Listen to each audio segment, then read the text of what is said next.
আসসালামু আলাইকুম রহমতুল্লাহ। সম্মানিত শ্রোতাবৃন্দ, সবাইকে ধন্যবাদ জানিয়ে শুরু করছি আমার আজকের ভিডিও। আজকে আপনাদের সামনে যে বিষয় নিয়ে আলোচনা করব সেটা হলো শবে বরাত এর তাৎপর্য সম্পর্কে, যাতে অজ্ঞতা ও রসম রেওয়াজের বিপরীতে নবী নির্দেশনা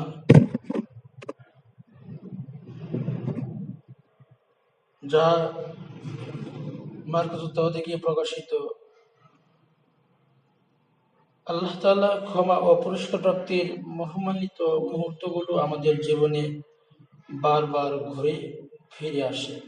রহমতের দরজা উন্মুক্ত করে মাগফিরাতের কপাট খুলে বান্দার দিকে তাকিয়ে তাকিয়ে দেখতে থাকেন রহিম ও গফুর মহান রব্বুল আলামিন। ওদের কাছ থেকে বান্দাকে হাতছানি দিয়ে বারবার আহ্বান করা হয়। আছে কি অনুতপ্ত কোন পাপী বান্দা যে ক্ষমা প্রাপ্তির সুসংবাদ নেবে? আছে কি বিপদগ্রস্ত কোন ব্যক্তি যে বালা মুসিবত থেকে মুক্তির ঠিকানা খুঁজে নেবে? ধন সম্পদ ও রিজিক তলবকারী কোনো বান্দা আছে কি যে অফুরন্ত খাজনা থেকে রিজিকের নিশ্চয়তা নেবে? বুদ্ধিমান তারাই যারা এই সুযোগগুলো সাদরে গ্রহণ করে আদর্শ পবিত্র জীবনের হাতছানিকে যথাযথভাবে কাজে লাগায়। কিন্তু আফসোস, আমরা অনেকেই নিজেদের কর্মকাণ্ডের দোষে মহান প্রভুর দান থেকে অবহিত হই না, বরং বঞ্চিত হই। কেউ একে অবহেলায় কাটিয়ে দেয়, আবার অনেকে এই সুযোগের অপব্যবহার করে। কারণ যাই হোক, ফলাফল কিন্তু একটাই, তা হলো বঞ্চনা। নগদ অদৃশ্যমান বস্তুর উপর অতি বিশ্বাসে আমরা কেউ কেউ নিজের পাপের বোঝা দেখে শঙ্কিত হই, ভাবি এত কিছুর ক্ষমা সম্ভব, অথচ ভুলে যাই আল্লাহ গফফার, বারবার ক্ষমাকারী। এই সিফাতের কথা আমরা ভুলে যাই। এ প্রসঙ্গে শুধু একটি হাদিসে কুদসি উল্লেখ করছি। আল্লাহ বলেন, হে আদম সন্তান, তুমি যা দোয়া করবে, যা আশা করবে, আমি বিগত জীবনের সবকিছু ক্ষমা করে দেব। আমি কারো পরোয়া করি না। হে আদম সন্তান, তোমার পাপ যদি আকাশসম হয়, অতঃপর তুমি আমার কাছে ক্ষমা চাও, আমি সব ক্ষমা করে দেব। হে আদম সন্তান, তুমি যদি পুরো পৃথিবীর ভূমি সমপরিমাণ অবরোধ নিয়ে আমার কাছে আসো এবং সেরকম মুক্ত হয়ে আমার পথে ফিরে আসো, তাহলে আমিও এর সমপরিমাণ ক্ষমা ও মার্জনা নিয়ে তোমার কাছে হাজির হব। তিরমিজি শরীফ, হাদিস নং 3540। অপরদিকে আমরা অনেকে সুবর্ণ সুযোগকে হাতছাড়ি করি, এর অপব্যবহার করি। প্রথমত অনেকে অতি চালাকি করে ভেবে রাখি এখন যা ইচ্ছা করে তেমনি করতে থাকি। অমুক অমুক রাতে তওবা ও কান্নাকাটি করলে সব পাপ পঙ্কিলতা ধুয়ে মুছে পরিষ্কার হয়ে যাবে। আমাদের অজ্ঞতা প্রসূত ধারণা একদিকে যেমন খুবই মারাত্মক, অন্যদিকে হাস্যকর বটে। মারাত্মক এই জন্য যে এর দ্বারা শুধু নিজেই প্রতারিত হচ্ছে না, বরং অতি বুদ্ধির জোরে, নাউজুবিল্লাহ, আমরা যেন আল্লাহকেই বোকা বানাতে চাচ্ছি। তাছাড়া তওবা অর্থ আত্মসমর্পণ। যে ব্যক্তি কোনো না কোনো দিন অনুতপ্ত ও অনুশোচনাকারী হয়ে আত্মসমর্পণের উপর দৃঢ় বিশ্বাস রাখে, সে ব্যক্তি আত্মসমর্পণের আগে পরে এমন কর্মকাণ্ডে কিভাবে লিপ্ত হতে পারে যার জন্য তাকে অনুশোচনা করতে হয় বা শান্তি ভোগ করা লাগে। এ বিষয়ে ইমাম গাজ্জালী রহমতুল্লাহ আলাইহি এর একটি কথা স্মরণ রাখার মতো। তিনি কি বলেন? তিনি বলেন, তুমি বড় নির্বোধ। আল্লাহ ক্ষমা ও দয়া আশা করে বসে থাকলে আর তার শক্তি ও পরাক্রমতার কথা একেবারেই ভুলে গেলে তোমার ইবাদতের প্রতি তিনি অমোঘবীক্ষী। অথচ এক টুকরো রুটি, এক মুঠো সম্পদ আর এক লোকমা খাদ্যের জন্য তুমি আল্লাহর দয়ার আশায় হাত পা গোজে বসে থাকো না, বরং ছুটে যাও কাজের সন্ধানে, নেমে পড়ো কোমর বেঁধে। এই অসঙ্গতিপূর্ণ চাওয়াই তোমাকে নবীজির পক্ষ থেকে বোকা ও নির্বোধ উপাধির অধিকারী করলো। নবীজি কি বলেন? নবীজি বলেন, বুদ্ধিমান সে ব্যক্তি যে নিজেকে চিনল এবং পরকালের জন্য প্রস্তুতি নিল। নির্বোধ সে যে ব্যক্তি নিজের প্রবৃত্তি অনুগামী হলো এবং আল্লাহর রহমতের আশায় দিন কাটালো। তিরমিজি হাদিস নং 2459। ইমাম গাজ্জালী রহমতুল্লাহ আরো বলেন, সম্ভব সকল উপায় অবলম্বনের পরই আশা ও প্রত্যাশার পর্ব আসে। আল্লাহ তাআলা বলেন, ইন্নাল্লাযীনা আমানু ওয়াল্লাযীনা হাজারু ওয়া জাহাদু ফী সাবিলিল্লাহ উলাইকা ইয়ারজুনা রাহমাতাল্লাহ। নিশ্চয় যারা ঈমান এনেছে এবং যারা হিজরত করেছে, আল্লাহর পথে জিহাদ করেছে, তারাই আল্লাহর রহমতের আশা করে।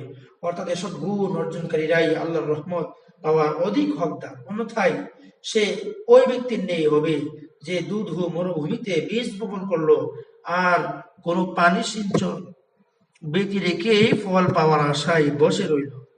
ইয়াহইয়া ইবনে মুআজ বলেছেন, সবচেয়ে প্রতারিত সেই ব্যক্তি যে সারাদিন গুনাহে লিপ্ত থাকে আর কোনো অনুশোচনা বিধি রেখে ক্ষমা পাওয়ার আশা করে, আল্লাহর আনুগত্য করে না, অথচ তার নৈকট্য কামনা করে, জাহান্নামের বীজ বপন করে আর জান্নাতের ফল কামনা করে, অপরাধ করে বেড়ায় আর অনুগতদের নিয়ে মর্যাদার প্রত্যাশা করে, সীমা লঙ্ঘন করে, ফের আল্লাহর রহমত আশা করে। এই জন্য মুক্তি পেতে চাও তো বটে, সে পথে কভু চলনি তুমি। নৌকা ভ্রমণের স্বাদ নিয়ে আজও আঁকড়িয়ে আজ মরুভূমি। নৌকা ভ্রমণের স্বাদ নিয়ে আজও তুমি আঁকড়িয়ে আছো মরুভূমি। নবী করিম সাল্লাল্লাহু আলাইহি সাল্লাম মুত্তানরূপে ওযু করে 2 রাকাত নামাজের উপর বিগত দিনের সকল পাপের ক্ষমা সুসংবাদ ঘোষণা করে এই বলে উৎসাহী করেছেন, প্রতারিত হও না, ধোঁকা খেও না, যার অর্থ হলো ক্ষমা পাওয়ার উপর অধিক ভরসা করে গুনাহে লিপ্ত হওয়া দুঃসাহস করো না, কেননা সবকিছু তো আল্লাহর ইচ্ছার উপরই নির্ভরশীল। হাফেজ ইবনে হাজার বলেছেন, এই মাগফিরাতের সুসংবাদ তো সে আমলের জন্য যা আল্লাহর কাছে মাকবুল হয়, কিন্তু আমার এই আমল কবুল হয়ে গেছে এই নিশ্চয়তা কে বা দিতে পারে? অতএব শবে বরাত ও শবে কদরের মতো মহিমান্বিত দুটি রজনী আর শাবান ও রমজানের মতো রহমত ও বরকতপূর্ণ দুটি মাহিনা আমাদের দ্বারে উপস্থিত। এই জন্য এই মুহূর্তে আল্লাহ নির্মুক্ত বাণীটি দুটি অংশের কোনটি যাতে আমরা বিস্মৃত না হই। نبئ عبادي أني أنا الغفور الرحيم وأن عذابي هو العذاب الأليم। আমার বান্দাদেরকে জানিয়ে দিন যে আমি অত্যন্ত ক্ষমাশীল, দয়ালু, এবং আমার শাস্তি হলো যন্ত্রণাদায়ক। বিশেষ করে শবে বরাত একেবারে সন্নিকটে, একেবারে কাছে, অতি উৎসাহী যে কোনো কর্মকাণ্ড আমাদেরকে রাতের রহমত ও মাগফিরাতের মহা নিয়ামত থেকে বঞ্চিত করে দিতে পারে। আর কিছু আমলের ব্যাপারে আমরা খুব যত্নমত হলেও তা খুবই অনর্থক ও অপ্রয়োজনীয়। হালুয়া রুটি বিতরণ, আতশবাজি ও পটকাবাজির সাথে এদের কি সম্পর্ক আছে? মৃতদের রূহ এ রাতে প্রত্যেকের বাড়ি বাড়ি বেড়াতে আসে। এ ধরনের অমূলক ধারণা পোষণ করা, বিশেষভাবে এদিনে ঘর বাড়িতে আলোকসজ্জা করা, মাঝারে মাঝারে মোমবাতি দিতে হুড়মুড় করার ফজিলতি বা কি আছে? মসজিদে ওয়াজ মাহফিলের ব্যবস্থা করে সম্মিলিত বা একাকী নামাজের জন্য আহ্বান করা, তথাকথিত বানোয়াট বিশেষ পদ্ধতির শবে বরাতের নামাজ তো একেবারেই পরিত্যাজ্য। এছাড়াও বিভিন্ন এলাকায় ভিন্ন ভিন্ন রসম রেওয়াজ প্রচলিত। ঢাকায় না এলে আরো নব উদ্ভাবিত কিছু ও কুসংস্কারের সাথে হয়তো আর একটু দেরিতে পরিচিত হইতাম। ঢাকায় এসে দেখলাম যে এ রাত উপলক্ষে পুরান ঢাকা সহ বিভিন্ন এলাকায় রাস্তায় রাস্তায় পাউরুটি বা কেক দিয়ে তৈরি বিশাল বিশাল কৃত্রিম মাছ ও কুমির সহ বিভিন্ন প্রজাতির জীব জানোয়ারের পসরা দিয়ে পরে ওঠে বিভিন্ন দোকানের সমাহার। প্রত্যেক দোকানের সামনে লেগে থাকে ক্রেতাদের ভিড়। আবার সারা রাত রিক্সা ও ঠেলা গাড়িতে চড়ে তরুণ বয়সের 5-10 জন মিলে নিজেরা কি করে ড্রাইভিং করে শহরময় অলিতে গলিতে ঘুরে আনন্দ উল্লাসের দৃশ্যটাও ঢাকায় এসে প্রথম। এটা শুধু ঢাকায় প্রথম দেখা গেল। খুব উৎসুক হয়েও এসবের কোনো উৎস খুঁজে পেতে ব্যর্থ হয়েছি। সবচেয়ে মারাত্মক যে বিশ্বাসটি এখনো অনেক মানুষ পোষণ করে সেটা হলো এই রাতকে শবে কদরের চেয়েও বেশি মহিমান্বিত মনে করা এবং শবে কদরের ফজিলত গুলোকে এই রাতের সাথে সংযুক্ত মনে করা। আবার সেই আমরা এই রমজানের শেষ দশকে হাজার রাতের চেয়ে শ্রেষ্ঠ এই রাতের তালাশ না করে ঈদ বাজার নামক ক্রমবর্ধমান বেপরদেগির সংস্কৃতিতে ডুবে থাকি। এই অজ্ঞতা বড় অন্যায় এবং শরীয়ত নির্ধারিত সীমা চরম লঙ্ঘন। এসব রসম রেওয়াজ বাড়াবাড়ি ছাড়াছাড়ি ও অজ্ঞতা বিদাত থেকে মুক্তি পেতে চলুন আমরা চলে যাই নববী নির্দেশনার পথে। হাদিসের আলোকে নির্ধারিত করি শাবান ও শবে বরাত আমাদের কি করণীয় আর কি বর্জনীয়। আর এই উদ্দেশ্যে আমরা শাবান ও শবে বরাত সম্পর্কিত সহিহ হাদিস, নির্ভরযোগ্য অন্তত ফাজাইলের ক্ষেত্রে গ্রহণযোগ্য হাদিসগুলো সংক্ষিপ্ত ভাবে কয়েকটা হাদিস বলছি, আপনারা মনোযোগ সহকারে আশা করি শুনবেন। বিভিন্ন হাদিসে এসেছে নবী সাল্লাল্লাহু আলাইহি সাল্লাম প্রায় পুরো শাবান মাসেই রোজা রাখতেন। রমজানের পর এই একটি মাসেই তিনি সবচেয়ে বেশি রোজা রাখতেন।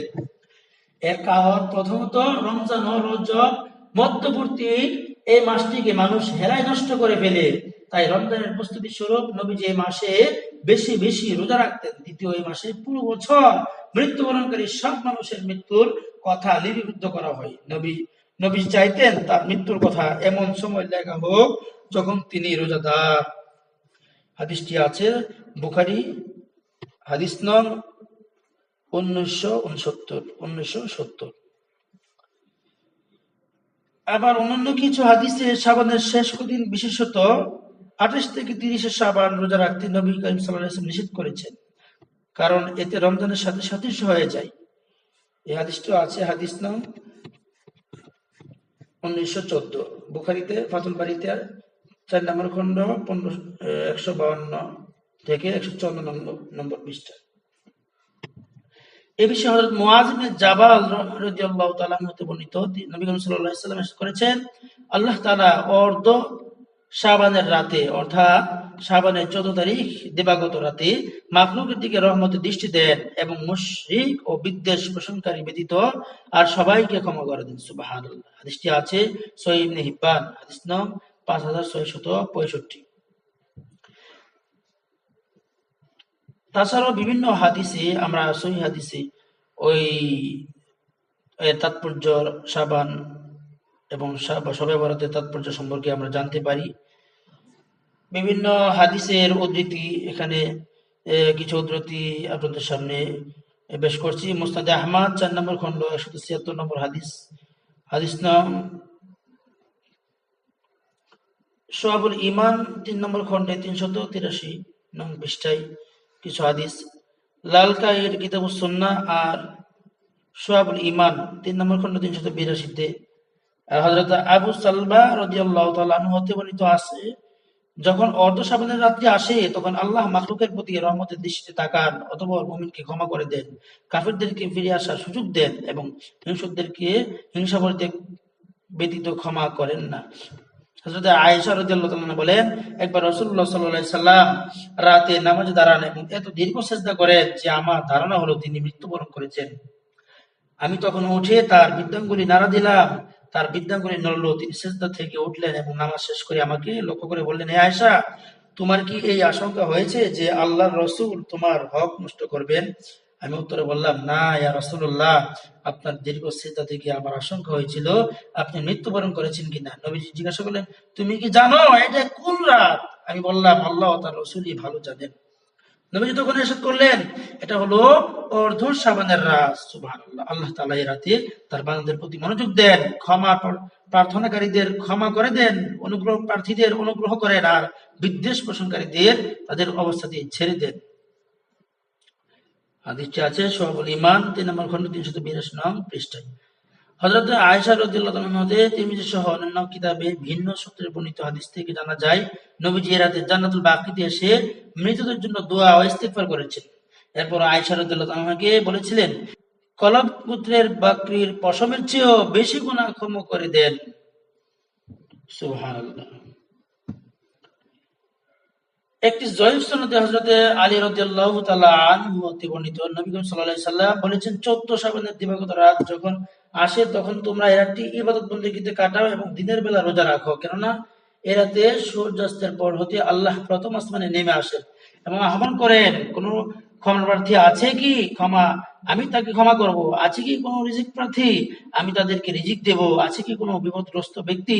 তাকে আমি উদ্ধার করব। এভাবে সুবে সাদিক পর্যন্ত আল্লাহ তাআলা মানুষের বিভিন্ন প্রয়োজনের কথা বলে বলে তাদের আহ্বান করতে থাকেন। ইবনে মাজাহ 1384 নং হাদিস। তাছাড়া শাবান মাসে বেশি বেশি রোজা রাখার ব্যাপারে সহিহ হাদিস তো আমরা কিছু পূর্বে জেনে এসেছি। উপরোক্ত হাদিসগুলো দ্বারা যা বোঝা যায় তার সারসংক্ষেপ হলো, এরাতে আল্লাহর জিকিরে মশগুল থাকা, একনিষ্ঠ মনে কৃত পাপাচারের জন্য ইস্তিগফার ও তাওবা করাই প্রত্যেক মুমিনের কর্তব্য। মুসলমান মাত্রই ওই সকল গুনাহ থেকে বেঁচে থাকা উচিত যা এই মহান রাতের ক্ষমা পাওয়ার সুযোগ ও দোয়া কবুলের সৌভাগ্য থেকে বঞ্চিত করে বলে হাদিসে এসেছে। শিরক, হিংসা, বিদ্বেষ, অন্যায়, হত্যাকাণ্ড, ব্যভিচারের মতো আল্লাহর কাছে সবচেয়ে বেশি ঘৃণিত পাপাচার এর অন্যতম।